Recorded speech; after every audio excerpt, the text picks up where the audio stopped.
Buenas tardes, mi nombre es Daisy Tatiana Copete. Esta fase se llama Fundamentación y hace parte del curso Prospectiva de Marketing. Dentro de la prospectiva de marketing podemos ver que es un proceso sistemático que ayuda a diseñar o a implementar planes para alcanzar los objetivos deseados dentro de las organizaciones o empresas, ¿cierto? Dentro de esos planes se establece un qué, un cómo, un cuándo y con qué recursos, eh, teniendo una visión hacia el futuro.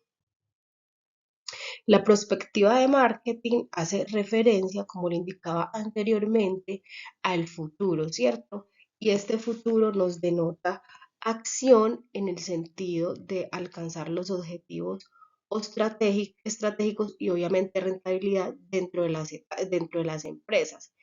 Y que dentro de esta perspectiva de marketing se establecen unas etapas de planeación que pretenden o buscan la consecución de los objetivos. Dentro de esta perspectiva de marketing haremos de varios métodos. En estos métodos veremos la importancia o el primer paso que es identificar las variables clave, ¿cierto? Esas variables claves se realizan a través de diferentes métodos que las veremos a lo largo de esta presentación, pero básicamente identificar las variables hace referencia a análisis estructurales que nos ofrecen la posibilidad de describir cuáles ítems o cuáles técnicas o cuáles fases o cuáles variables dentro del emprendimiento, dentro de la empresa, dentro de la organización son las más importantes a las que hay que prestarle atención para que haya un óptimo funcionamiento y no hayan desviaciones. Dentro de esas fases tenemos el listado de las variables, pueden ser 20 o pueden ser menos o más. Em, la descripción de la relación entre las variables y de identificar las variables claves con el método MICMAC. Dentro de este método MICMAC, al identificar las variables claves, deben aparecer mínimo 8 variables clave para que pueda tener un funcionamiento y dar un resultado óptimo con esta plataforma o este método.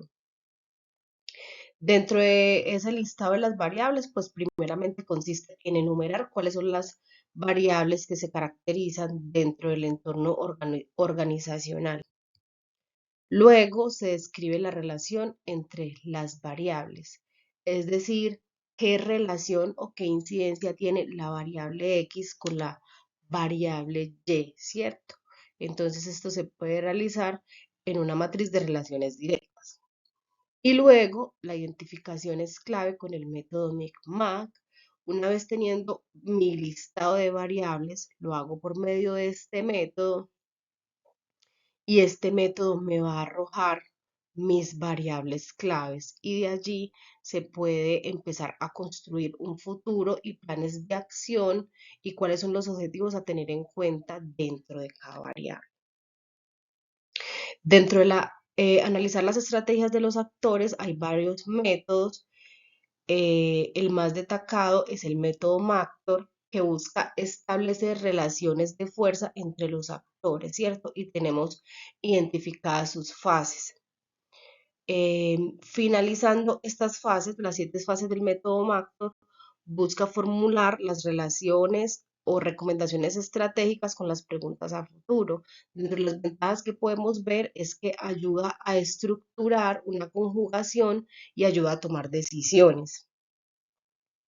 Dentro del análisis morfológico se puede ver que ayuda a la función de los subsistemas o los componentes de estas variables, nos ayuda como a priorizar o a sectorizar, ¿cierto?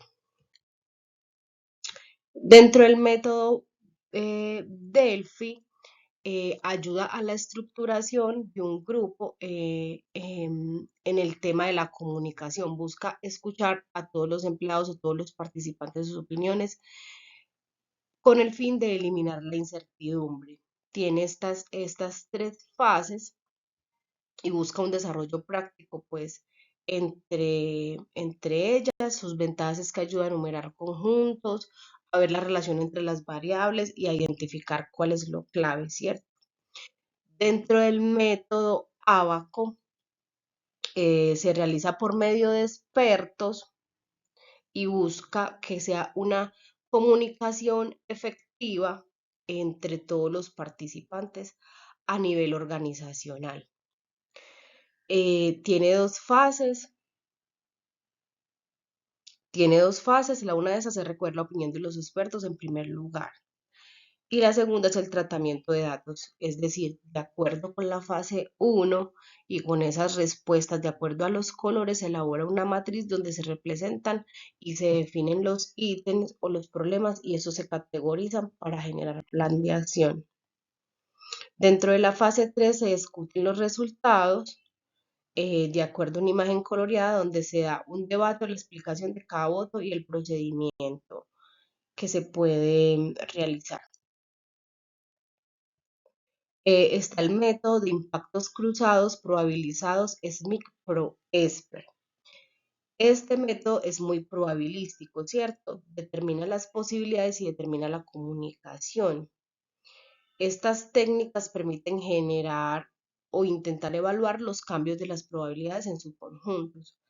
Dentro de la fase 1 está la formalización o la formulación de hipótesis y se deben de redactar alrededor de 5 o 6 hipótesis y tener algunas complementarias. Dentro de la fase 2 se da la probabilidad de los escenarios. Permite analizar con un grupo de expertos, corrigiendo, corrigiendo las opiniones y que los resultados sean coherentes. Tenemos el árbol de competencia que pretende representar la empresa en su totalidad sin reducirla únicamente a sus productos o sus mercados. ¿Cierto? Se desarrollan las competencias técnicas, el saber hacer, la capacidad de producción y la línea de los productos. Dentro del diagnóstico estratégico, como su nombre lo indica, busca conocer las fuerzas y debilidades fundamentadas dentro de las empresas para realizar los procesos con calidad y se pueden incluir de una forma muy certera y esenciales dentro de la perspectiva del marketing. Este árbol de pertenencia trata de poner relaciones entre los diferentes niveles de jerarquización. Dentro de la fase 1 está construir el árbol, la fase 2 la anotación del gráfico y la evaluación de las acciones, es decir, qué significa la raíz, el tronco, las ramas. Dentro del método múltiple, este método es multicrítico y político, ¿cierto? Es realmente uno de los más simples, pero también es efectivo. Muchas gracias.